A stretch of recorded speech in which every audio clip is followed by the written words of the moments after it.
खांडबारा येथे वार्षिक स्नेहसंमेलन व पारितोषिक वितरण कार्यक्रम संपन्न। कैलासवासी सुमन बारकू वाघ कला व विज्ञान महाविद्यालयात स्नेहसंमेलन व पारितोषिक वितरणाचा कार्यक्रम घेण्यात आला। यावेळी कार्यक्रमाच्या अध्यक्षपदी माजी उपसरपंच मुकुंद रामाराजे होते। कार्यक्रमाचे उद्घाटन एकता पॅनलचे गटनेते राजेंद्र अग्रवाल यांनी केले। मेघा योगेश पाटील या विद्यार्थिनीने FY BSc वर्गात प्रथम सत्रात उत्तीर्ण झाल्याबद्दल संस्थेचे अध्यक्ष मुकुंद रामराजे यांनी तिचा सत्कार केला। RB वाघ, सुनील भामरे, शरीफ बागवान आदींनी मनोगत व्यक्त केले। विद्यार्थ्यांनी विविध गीतांवर नृत्य सादर केले तसेच गीतगायन नाटक सादर केले। या प्रसंगी खांडबाऱ्याचे सरपंच अविनाश गावित, प्राचार्य SS पाटोडे, DD Borse, उपप्राचार्य BD Londhe, राष्ट्रीय सेवा योजना समन्वयक मानसी मंडलिक तथा ग्रामीण पत्रकार संघाचे अध्यक्ष मनोज चौधरी, ग्रामीण पत्रकार संघाचे उपाध्यक्ष शशिकांत शिंदे, पुरुषोत्तम अहिरराव, कैलासवासी सुमन बारकू वाघ व विज्ञान महाविद्यालय खांडबारा येथील सर्व शिक्षक, शिक्षकेतर कर्मचारी आदी उपस्थित होते।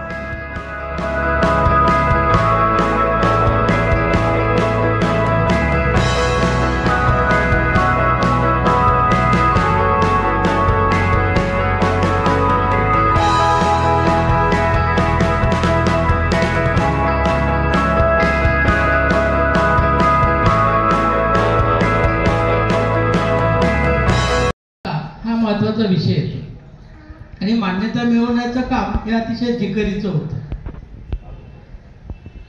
कारण खांडबारा हे महाविद्यालय आता विद्यापीठाच्या प्रोनाउन्समध्ये होतं। खांडबाराला महाविद्यालय पण कोणी महाविद्यालय चालवायला तयार होईना आणि दादांनी तो एक मनापासून ठरवलं आणि आपण महाविद्यालयासाठी प्रयत्न केला आणि जुलै 2023 मध्ये आपल्याला हे महाविद्यालय मिळालं। परंतु जागेचा मोठा प्रश्न आणि महाविद्यालय सुरू करायचं कुठं।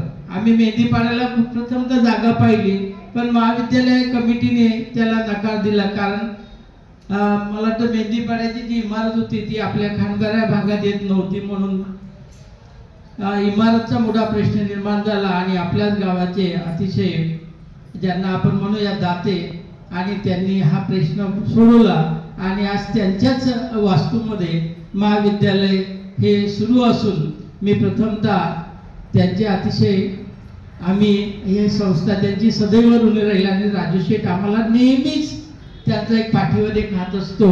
त्याबद्दल मी आजच्या या कार्यक्रमाच्या प्रसंगी त्यांचे धन्यवाद